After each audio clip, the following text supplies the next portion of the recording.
இந்த அண்ணா பல்கலைக்கழகத்துல ஏற்பட்ட விவகாரம் மிகப்பெரிய சர்ச்சையை ஏற்படுத்தியிருக்கக்கூடிய நிலையில தமிழக வெற்றிக் கழகத்தினுடைய தலைவர் விஜய் தற்போது ஒரு கடிதத்தை வெளியிட்டிருக்கிறார். அதுல அன்பு தங்கைகள் என்று இந்த கடிதத்தை தொடங்கியிருக்கிறார்.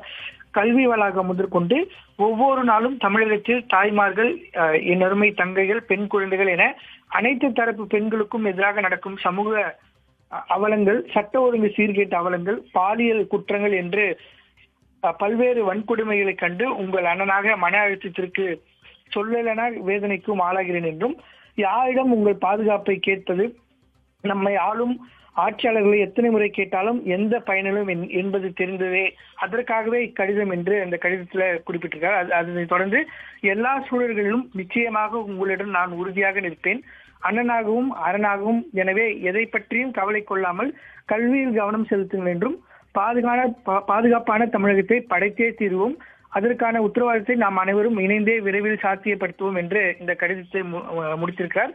குறிப்பாக கட்சி சார்பாக வெளியிடக்கூடிய கடிதங்கள் என்பது அவர்கள் அந்த கணினி மூலமாக தட்டச்சு செய்யப்பட்டதாகவே இருக்கும். ஆனா இந்த கடிதத்தை பொறுத்த வரைக்கும் தமிழக வெற்றிக் கழகத்தினுடைய தலைவர் விஜய் கையால எழுதியிருக்கக்கூடிய கடிதத்தை கையாலாகவே எழுதி அந்த கடிதம் என்பது தற்போது வெளியிடப்பட்டிருக்கிறது. அந்த கடிதத்துல பாதுகாப்பான தமிழகத்தை படைத்தே தீர்வோம் என்றும், ஆளும் கட்சி இந்த தமிழகத்தில் நடைபெற்றக்கூடிய சட்ட ஒழுங்குக்கு எதிராக பல்வேறு குரல்கள் கொடுத்தாலும் அதை தடுப்பதற்கான எந்த நடவடிக்கை எடுக்கவில்லை என்பதையும் தன்னுடைய குற்றச்சாட்டாக இந்த கடிதத்துல தெரிவித்திருக்கிறார் பிரியதர்ஷினி.